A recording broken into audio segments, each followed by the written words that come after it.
Morning and नमस्कार दोस्तों, स्वागत है आप सभी का आपके अपने YouTube channel GK search engine पर। आज है 11 जनवरी 2023 और 11 जनवरी से रिलेटेड राजस्थान करंट अफेयर्स के जितने भी इंपॉर्टेंट क्वेश्चन हैं सभी हम इस वीडियो में डिस्कस करने वाले हैं। तो पूरा वीडियो बहुत ध्यान से देखना और वीडियो के एंड में मैं आपसे क्वेश्चन पूछूंगा जिसका आंसर आपको कमेंट बॉक्स में देना है। कल के वीडियो में मैंने आपसे क्वेश्चन पूछा था जो था हाल ही में बीएसई में लिस्ट होने वाला प्रदेश का पहला नगर निगम कौन सा बन गया है। तो भरतपुर नगर निगम है जो बीएसई में लिस्ट होने वाला प्रदेश का पहला नगर निगम बना है, यानी कि सी ऑप्शन इसका बिल्कुल सही था। जिन दोस्तों ने सी ऑप्शन कमेंट बॉक्स में सही जवाब दिया था उनको हार्दिक शुभकामनाएं। भरतपुर नगर निगम जो बीएसई में लिस्ट होने वाला प्रदेश का पहला नगर निगम बन गया है। जी हाँ, भरतपुर नगर निगम जो राजस्थान का पहला नगर निगम है जिसने नगर निगम बॉन्ड जारी किए हैं जो कि बॉम्बे स्टॉक एक्सचेंज में लिस्ट होगा। ड्रेनेज प्रोजेक्ट और ऑफिस में रकम जुटाने के लिए भरतपुर नगर निगम को बीएसई स्टॉक एक्सचेंज में लिस्ट किया जाएगा। जी हाँ, निगम ने दिल्ली की एके कैपिटल को मर्चेंट बैंकर भी नियुक्त किया है। नगर निगम 100 से लेकर 200 करोड़ रुपए के बॉन्ड है वो जारी करेगा। वर्तमान में भरतपुर नगर निगम के मेयर है अभिजीत कुमार। तो चलिए स्टार्ट करते हैं आज के करंट अफेयर्स। पहला क्वेश्चन है, हाल ही में राष्ट्रीय युवा दिवस के उपलक्ष्य में 2 दिवसीय राष्ट्रीय युवा सम्मेलन का आयोजन है वो राजस्थान में कहाँ किया जाएगा। तो राष्ट्रीय युवा दिवस के अवसर पर राजस्थान में 2 दिवसीय राष्ट्रीय युवा सम्मेलन का आयोजन है वो पाली में होगा, यानी कि सी ऑप्शन इसका बिल्कुल सही है। आइए जानते हैं इंपॉर्टेंट फैक्ट्स।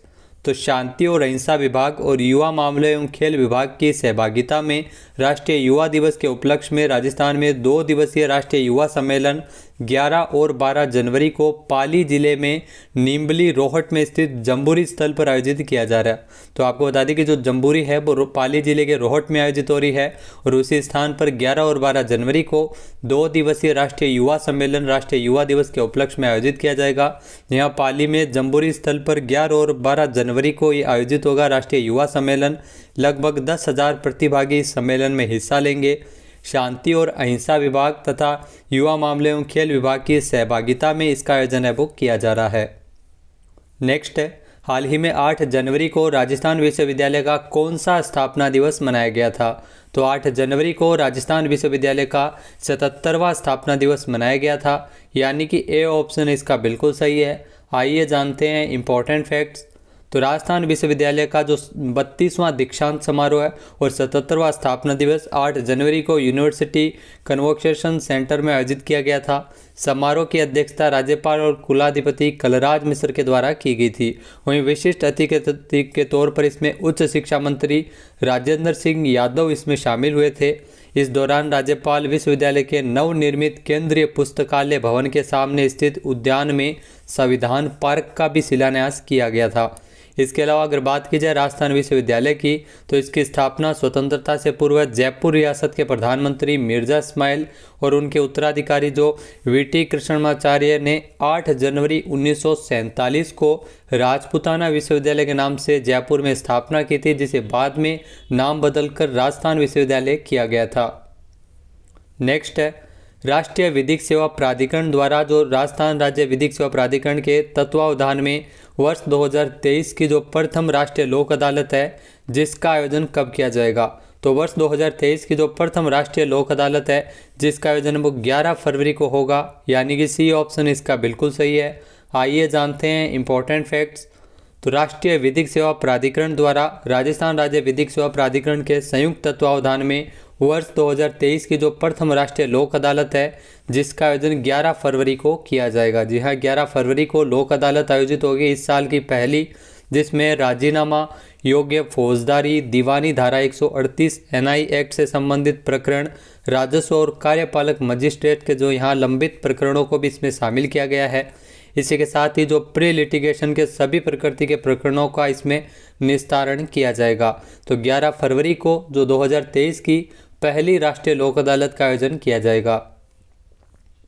नेक्स्ट है, हाल ही में राजस्थान के किस जिले में स्थित काछवा में 2.50 करोड़ रुपए की लागत से बने खेल स्टेडियम का लोकार्पण किया गया है। तो काछवा है वो राजस्थान के सीकर जिले के लक्ष्मणगढ़ में है, यानी कि ए ऑप्शन यहाँ पर बिल्कुल सही है, जहाँ पर 2.5 करोड़ रुपए की लागत से बने खेल स्टेडियम का लोकार्पण वर्तमान में जो खेल मंत्री अशोक चांदना के द्वारा किया गया था। आइए जानते हैं इंपॉर्टेंट फैक्ट्स।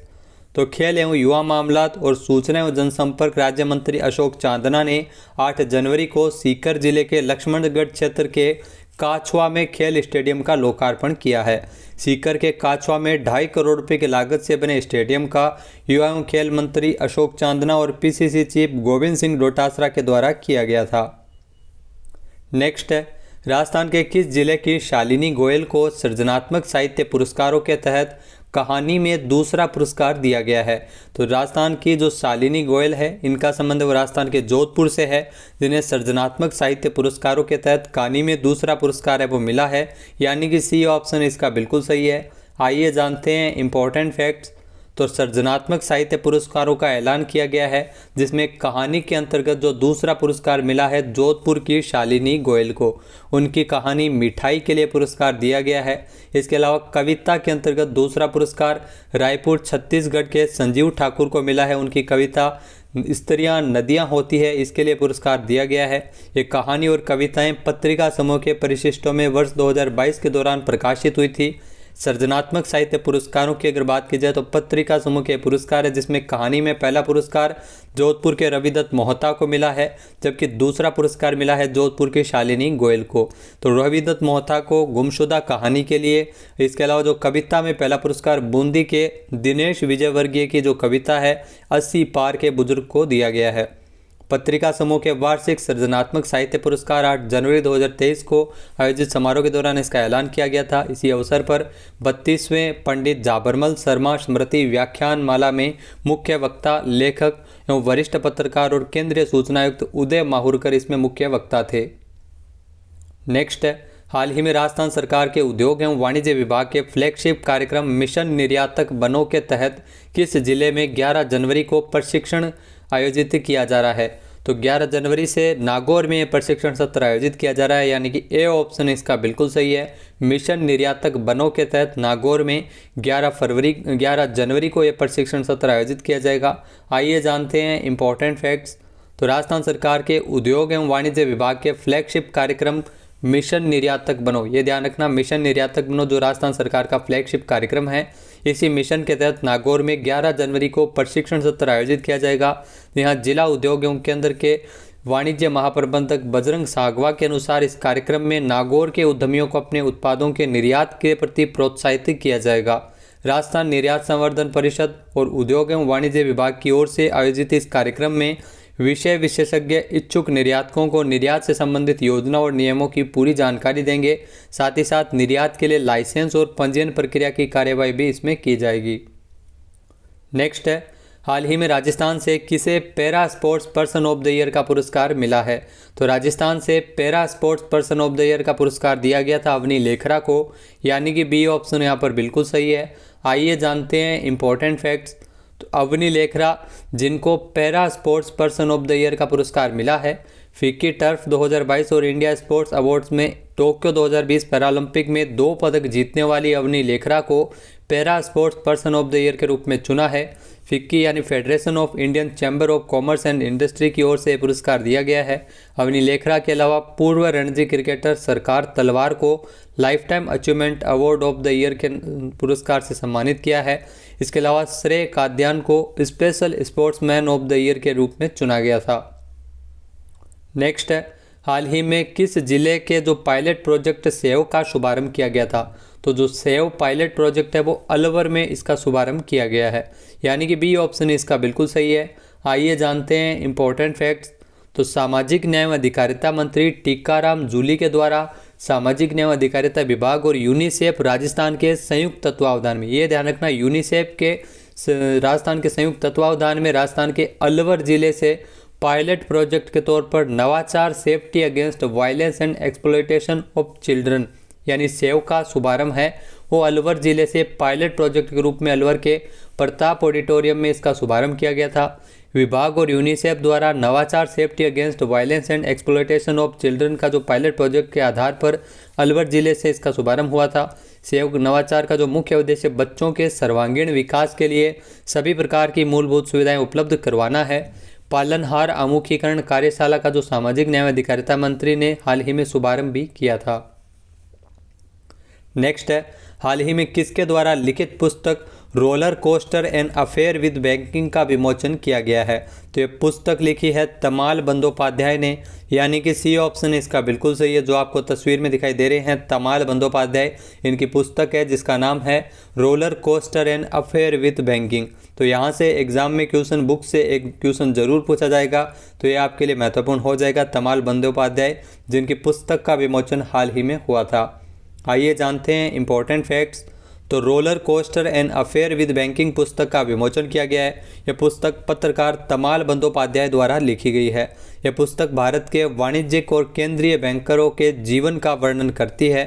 यह वह पुरस्कार विजेता जो लेखक और साप्ताहिक कॉलम बैंकर्स ट्रस्ट के कॉलमलिस्ट है। इसके अलावा अगर बात की जाए तो उनकी जो पुस्तक में से a bank for the buck, Sahara, the untold story भी शामिल है। इनकी पुस्तक है वो अलग अलग लिखी गई है। नेक्स्ट है, हाल ही में एडिलेड अंतर्राष्ट्रीय पुरुष एकल खिताब किसने जीता है? तो ये ध्यान रखना, एडिलेड अंतर्राष्ट्रीय पुरुष एकल का खिताब जीता है नोवाक जोकोविच ने, यानी कि सी ऑप्शन इसका बिल्कुल सही है। आइए जानते हैं इंपॉर्टेंट फैक्ट्स। तो नोवाक जोकोविच ने एडिलेड अंतर्राष्ट्रीय पुरुष एकल का खिताब जीता है। नोवाक जोकोविच ने 8 जनवरी 2023 को एडिलेड अंतर्राष्ट्रीय पुरुष एकल का खिताब जीता है। 21 बार के ग्रैंड स्लैम विजेता नोवाक जोकोविच ने फाइनल में अमेरिका के सेबेस्टियन कोर्डा को हराते हुए खिताब जीत लिया है। जोकोविच ने ओपन एरा में राफेल नाडाल के 92 एटीपी एकल खिताबों की बराबरी की है। टेनिस में 2023 एडिलेड इंटरनेशनल 1 ऑस्ट्रेलिया में खेले जाने वाले एक टेनिस टूर्नामेंट है।